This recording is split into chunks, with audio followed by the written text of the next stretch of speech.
Bonjour à tous mes abonnés, aux frères et sœurs et aux amis. Petite lecture, hein?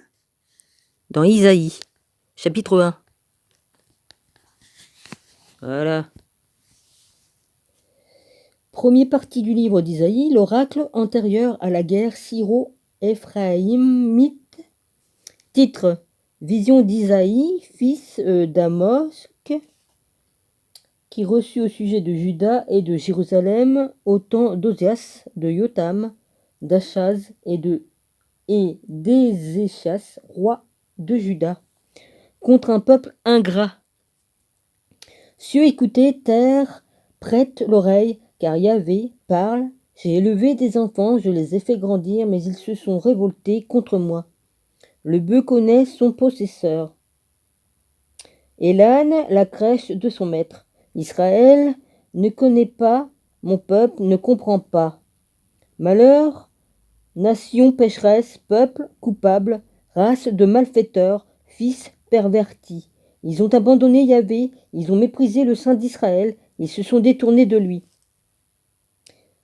Ou frappez encore si vous persévérez dans la trahison. Toute la tête est mal en point, tout le cœur est malade, de la plante des pieds à la tête.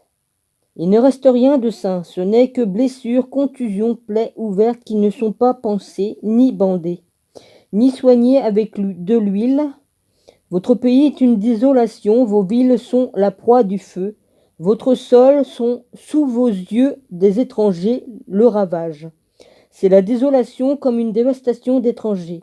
Elle est restée, la fille de Sion, comme une hutte dans une vigne, comme un abri dans un champ de concombres, comme une ville assiégée. S'il y avait Sabaoth, excusez-moi. Je recommence, excusez-moi. S'il y avait Sabaoth ne vous avait laissé quelques rares survivants, nous serions comme Sodome, nous ressemblerions à Gomorrhe.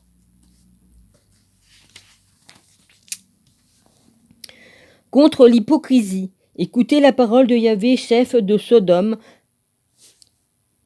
Prêtez l'oreille à l'enseignement de notre Dieu.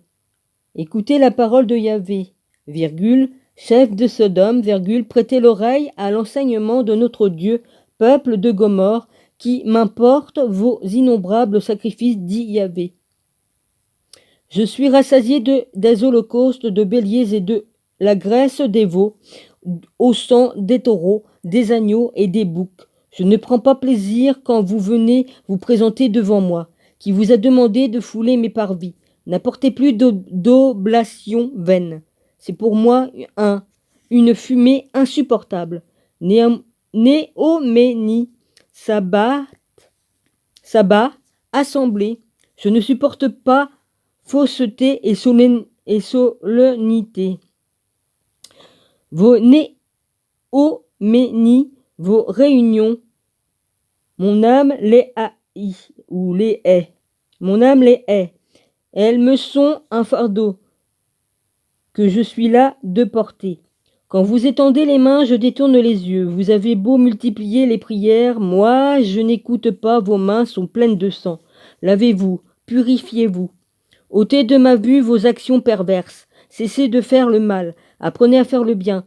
Recherchez le droit. Redressez le violent. Faites droit à l'orphelin. Plaidez pour la veuve. Allons. C'est pas facile avec cette loupe là.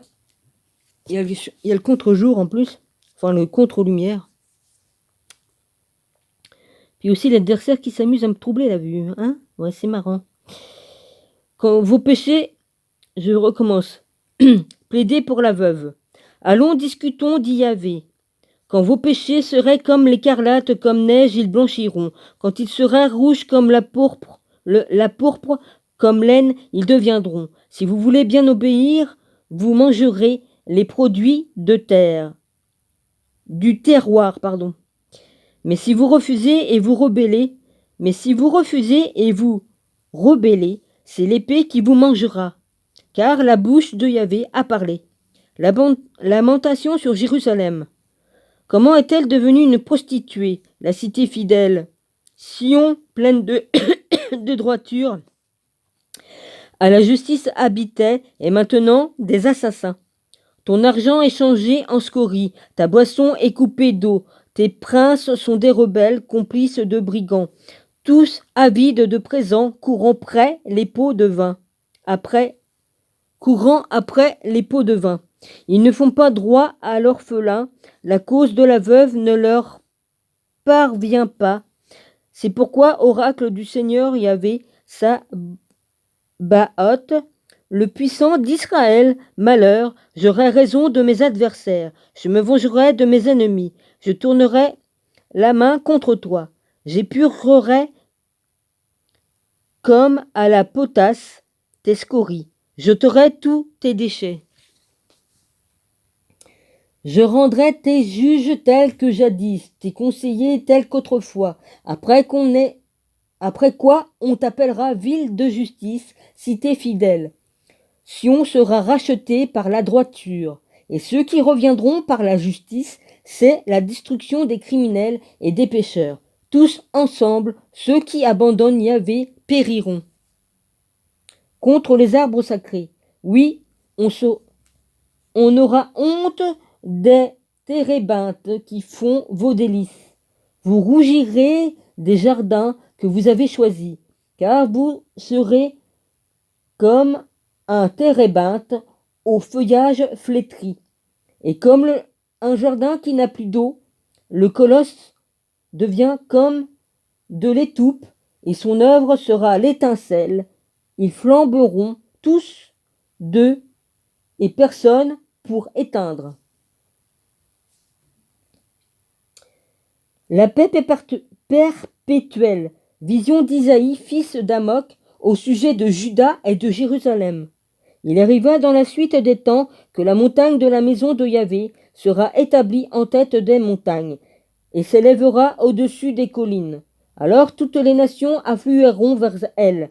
Alors viendront des peuples nombreux qui diront « Venez, montons à la montagne de Yahvé, à la montagne du Dieu de Jacob, qui nous enseigne ses voies, et que nous suivions ses sentiers.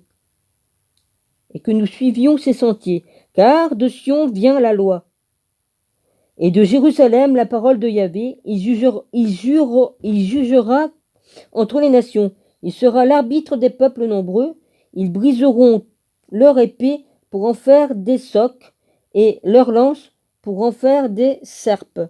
On ne lèvera plus l'épée nation contre nation, on n'apprendra plus à faire la guerre.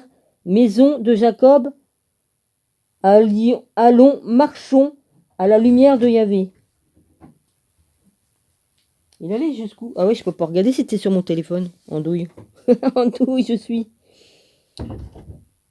Oui, tu as rejeté ton peuple, la maison de Jacob, car il regorge depuis longtemps de magiciens comme les Philistins. Il surabonde d'enfants d'étrangers. Le pays s'est rempli d'argent et d'or, ses trésors sont sans limite. Le pays s'est rempli de chevaux, ses chars sont sans nombre. Le pays s'est rempli de faux dieux. Eux se prosternent devant l'œuvre de leurs mains, devant ce qu'ont fabriqué leurs doigts. Le mortel s'est humilié, l'homme s'est abaissé. Ne les relève pas. Va dans le rocher, terre-toi dans la poussière.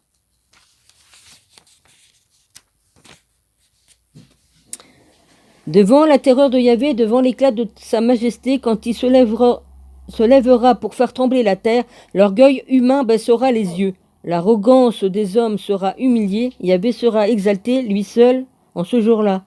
Oui, ce sera un jour de Yahvé Sabaoth, sur tout ce qui est orgueilleux et hautain, sur tout ce qui est élevé pour qu'il soit abaissé, sur tous les cèdres du Liban hautains et élevés, et sur tous les chênes de Basan, ou de Basan, B-A-S-A-N, sur toutes les montagnes hautaines et sur toutes les collines élevées, sur toute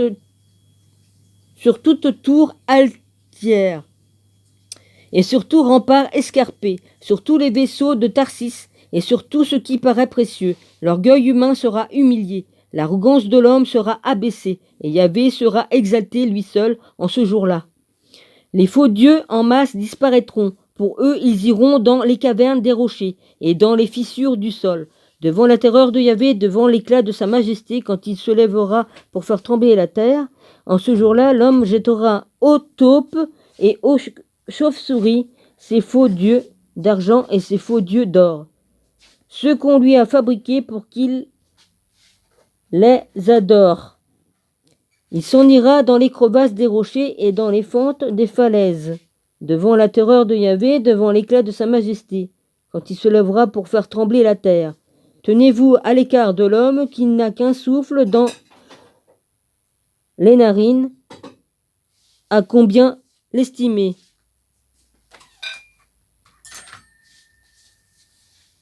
Je ferai la suite tout à l'heure. Voilà, gros bisous.